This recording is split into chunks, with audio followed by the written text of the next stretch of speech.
औज़ुबिल्लाहिमिनश्शैतानिर्रजीम बिस्मिल्लाहिर्रहमानिर्रहीम अल्लाहुम्मा सल्ली अला मुहम्मदिन व अला आलि मुहम्मदिन कमा सल्लैता अला इब्राहीम व अला आलि इब्राहीम इन्नका हमीदुम मजीद। अल्लाहुम्मा बारिक अला मुहम्मदिन व अला आलि मुहम्मदिन व बारकता अला इब्राहीम व अला आलि इब्राहीम इन्नका हमीदुम मजीद। ये डेव C++ के सॉफ्टवेयर को हमने सर्च कर कर ओपन कर लिया है और इसमें अब सोर्स फाइल को, न्यू सोर्स फाइल को हमने ओपन किया। अभी जो हम आज की हमारी वीडियो है वो हम करेंगे addition of two numbers with the help of user function। तो इससे पहले आपको बताया जा चुका है 5 sections of structure of C programming language। तो इसमें पहला जो होता है वो प्री प्रोसेसर डायरेक्टिव होता है। पहला होता है आपका प्री प्रोसेसर डायरेक्टिव या डायरेक्टिव्स, अगर एक से ज़्यादा इस्तेमाल कर रहे हैं तो। दूसरा आपका होता है declaration of global variables and user functions. और थर्ड होता है आपका मेन फंक्शन। फोर्थ आपका होता है बॉडी ऑफ मेन फंक्शन। और फिफ्थ आपका होता है section number 2 declared user function, user functions definition. तो आज के हम इस प्रोग्राम में ये पांचों के पांचों सेक्शंस इस्तेमाल करेंगे। किस तरीके से करेंगे अभी आपको शो करते हैं। इसमें ये मैंने कमेंट्स को ऑफ कर दिया, कमेंट्स, मल्टी लाइन कमेंट्स को ऑफ कर दिया। पहले वाले नंबर 1 पर जो है वो सिंगल लाइन कमेंट्स हैं। तो अब सबसे पहले हम करेंगे हैशटैग इंक्लूड stdio.h। ये हमारा क्या है, ये एल सेक्शन नंबर 1 है। ये सेक्शन नंबर 1 है प्री प्रोसेसर डायरेक्टिव। तो इसको मैं यहाँ पे मेंशन भी कर देता हूँ, प्री प्रोसेसर डायरेक्टिव है ये। बल्कि इसको यहाँ पर नहीं, इसके सामने ही मेंशन करता हूँ ताकि वो ज़्यादा बेहतर रहे।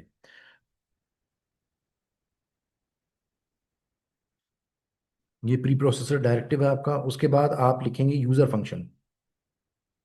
वो क्या लिखेंगे आप, integer sum these, sum these. और इसमें जो वैल्यू पास करेंगे वो इंटीजर करेंगे और दूसरा भी इंटीजर करेंगे। और उसके बाद ये सेमी कॉलन, ये आपका हो गया पार्ट 2। ये हो गया आपका पार्ट 2, यानी कि declaration of user functions.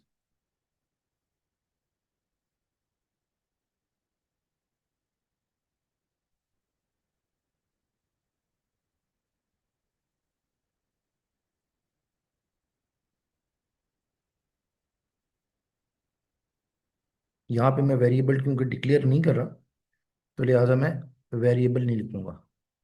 Declaration of user function, functions नहीं है, दो एक से ज्यादा होते तो फंक्शंस होता, एक है तो लिहाजा मैंने फंक्शन कर दिया इसको। उसके बाद इंटीजर मेन वॉइड। जब आपने कोई आर्गुमेंट पास ना करना हो तो खाली छोड़ने से बेहतर है आप वहां पे वॉइड लिख दें। यह आपका तीसरा पार्ट हो गया। ये हो गया आपका तीसरा पार्ट, मेन फंक्शन। ये डबल स्लैश डाल के जब वो आप लिखते हैं तो एक कमेंट हो जाता है, इसके मायने ये इसको मशीन लैंग्वेज में कन्वर्ट नहीं करता, ये आपकी याददाश्त के लिए आप कमेंट्स डालते हैं। उसके बाद चौथा पार्ट आपका ये हो गया बॉडी ऑफ मेन। ये हो गया आपका चौथा section, body of main, start of body of main कह लें। और उसके बाद आप क्या लिखेंगे, आप यहाँ से यहाँ पे इंटीजर लिखेंगे वैल्यूज num1 एंड num2। और इसके अलावा इसके अंदर एक रिजल्ट भी लिख देंगे आप यहाँ पे, कॉमा डाल के आपने रिजल्ट लिख दिया। उसके बाद आपने यहाँ से और कुछ नहीं किया, आपने यहाँ से रिजल्ट को इज इक्वल्स टू कर दिया सम दीज फंक्शन को कॉल कर लिया, और इसमें नम वन और नम टू जो वेरिएबल्स होंगे उनको आपने पास कर दिया। ये नम वन और नम टू को आप वैल्यूज भी यहाँ पे असाइन कर सकते हैं, जैसे आपने यहाँ पे इसको 3 असाइन कर दी और यहाँ पर इसको 10 असाइन कर दी, तो 10 + 3 13 का रिजल्ट आपके पास यहाँ पे शो हो जाना चाहिए। आप यहाँ पे प्रिंट एफ लिखेंगे और यहाँ पे लिखेंगे बैकस्लैश n, न्यू लाइन के लिए बैकस्लैश टैब, गैप के लिए वर्टिकल हॉरिजॉन्टल गैप के लिए, द रिजल्ट ऑफ समिंग या addition of %i plus %i is equals to %i।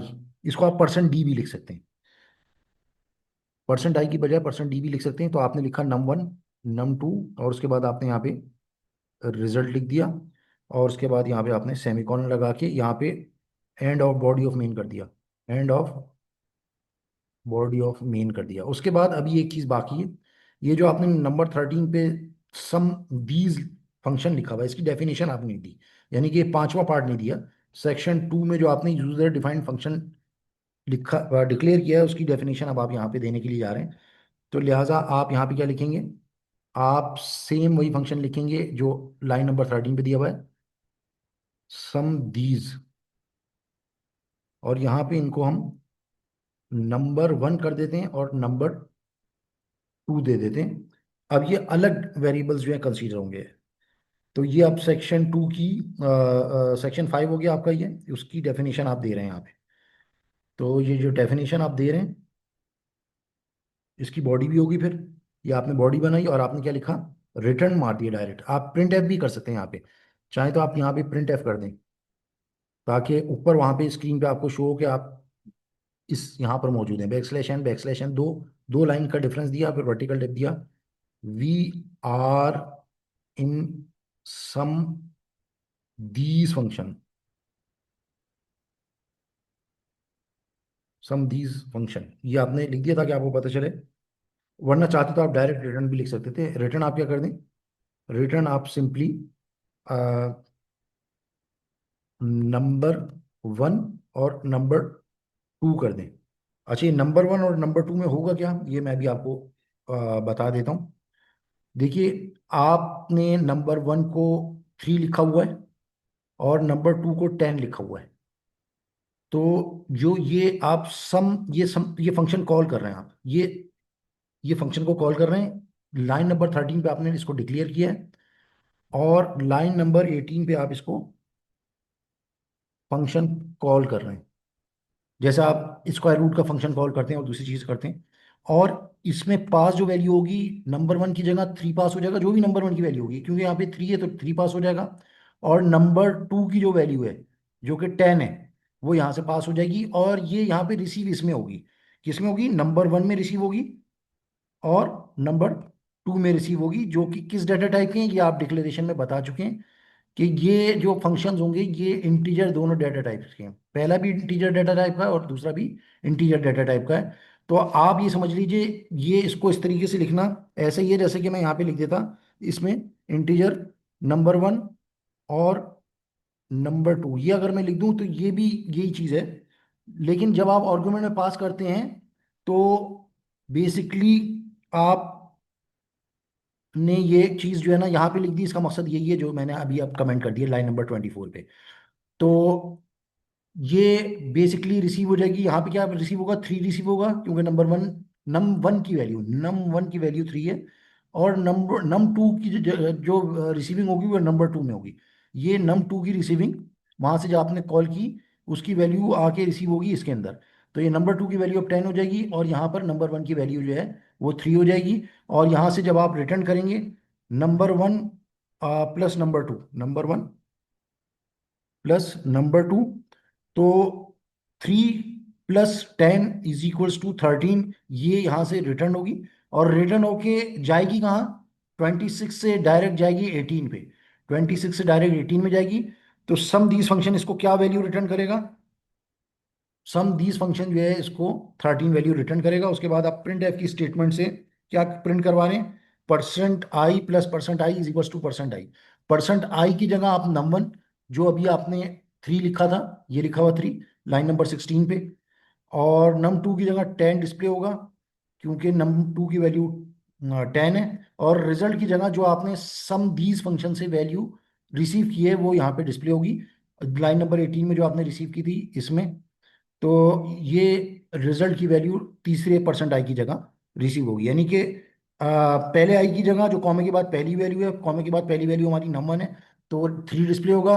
उसके बाद दूसरे %i की जगह जो कॉमे के बाद दूसरी वैल्यू है वो डिस्प्ले होती है।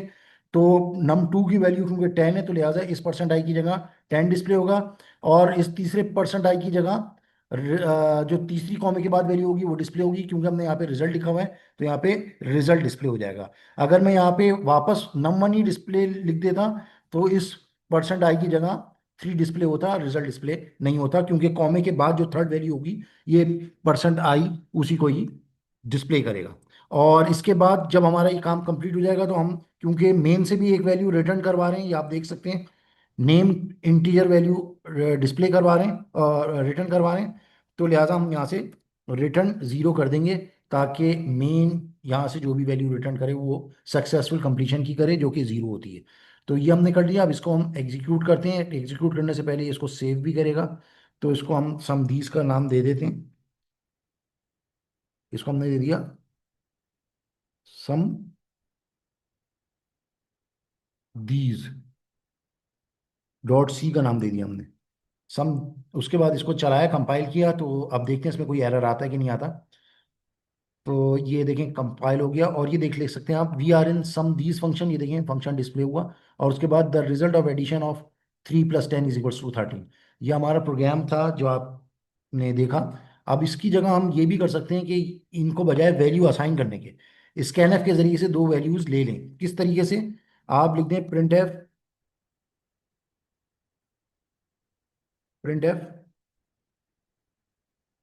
Enter number 1। और क्या कर लें आप कर लें scan F %i comma %num 1। और इसी तरीके से नंबर 2 को भी आप चाहें तो ले सकते हैं, और चाहें तो असाइन की हुई वैल्यू इस्तेमाल कर सकते हैं। लेकिन क्योंकि जब हम नंबर 1 को स्कैन एफ कर रहे हैं, तो नंबर 2 को भी हम स्कैन एफ कर लेते हैं। अब क्योंकि हम यहाँ पे उसकी वैल्यूज ले लेंगे, तो लिहाजा 3 जो है वो ओवरराइट हो जाएगा, और 10 भी जो है वो ओवरराइट हो जाएगा। और जो नई वैल्यूज हम देंगे, रिजल्ट अब हमें उसी के मुताबिक ही मिलेगा। तो इसको हम दोबारा कंपाइल एंड रन करते हैं। और अब ये मुझसे क्योंकि वैल्यू पूछेगा नंबर 1 की, तो मैंने इसको 45 दे दी, और num 2 की वैल्यू मैंने इसको 0.5 दे दी। खाली 5 भी दे सकता था। तो अब आप देख सकते हैं, अब जो मेरे पास रिजल्ट आया वो 45 + 5 इज इक्वल्स टू 50 आ गया। और ये काम हमने स्कैन एफ से किया, यानी कि हमने यूजर से वैल्यूज पूछी, जो उसने बताई उसका हमने रिजल्ट कर दिया। तो ये हमारा प्रोग्राम था सम दीज का, यानी कि एडिशन का, जो हमने फंक्शन के जरिए सर अंजाम दिया। इसका तरीकेकार क्या था? पहले हमने प्री प्रोसेसर डायरेक्टिव दिए, या प्री प्रोसेसर डायरेक्टिव जो देते हैं वो दिया। उसके बाद सबमिट का फंक्शन जो है डिक्लेयर किया। उसके बाद मेन फंक्शन हमने लिखा। मेन फंक्शन के बाद इसकी बॉडी दी, और इसके अंदर हमने 3 वेरिएबल्स दे दिए, जिसमें num 1 और num 2 को वैल्यूज असाइन कर दी।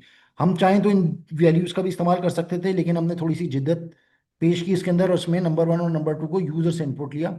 जो भी वैल्यूज उसने दी, उसको हमने फंक्शन कॉल के जरिए से सम दीज फंक्शन को कॉल किया, और इसमें ये दोनों वैल्यूज जो यूजर देगा num 1 और num 2 के हवाले से पास कर दी।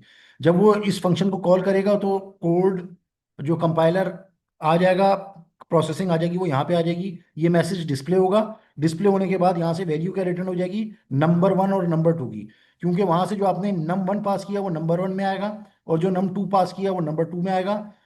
और वो दोनों का एडिशन होगा, और एडिशन होके यहाँ से रिटर्न हो जाएगा। रिटर्न होके जो ये वापस जाएगा, लाइन नंबर 21 पे जाएगा, और रिजल्ट में वो वैल्यू जो यहाँ से एडिशन होके आई है वो इसमें चली जाएगी। मतलब आप ये समझिए कि इस पूरे की जगह उनका जो रिटर्न है वो एडिशन यहाँ पे आ जाएगा। यानी कि अगर हम 10 + 5 दे रहे हैं, तो 15 जो है वो यहाँ पे रिटर्न हो जाएगा। और उसके बाद ये वैल्यू जो है वो प्रिंट हमने करा दी, the result of addition of i plus %i is equals to %i। तो यहाँ पे जो हमने वैल्यूज दी हैं वो इसी तरतीब से आई में चली जाएंगी। नंबर की वैल्यू पहली आई में जाएगी, दूसरे आई में कॉमे के बाद जो दूसरी वैल्यू लिखी होती है वो जाती है, num2 जाएगी।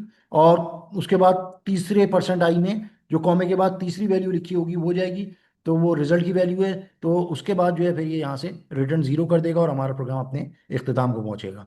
तो ये था हमारा प्रोग्राम जिसमें हमने स्ट्रक्चर ऑफ सी के पांचों सेक्शंस का इस्तेमाल किया। प्री प्रोसेसर डायरेक्टिव का, या डिक्लेरेशन ऑफ यूजर फंक्शंस का, मेन फंक्शन का, बॉडी ऑफ मेन फंक्शन का, और यूजर फंक्शन जो हमने सेक्शन 2 में डिक्लेयर किया था उसकी डेफिनेशन भी हमने जाके फाइल में दे दी। तो इस तरह ये हमारा प्रोग्राम अपने अंजाम को पहुंचा। तो आई होप कि आपको समझ में आया होगा। अस्सलाम वालेकुम वरहमतुल्लाहि वबरकातुहू।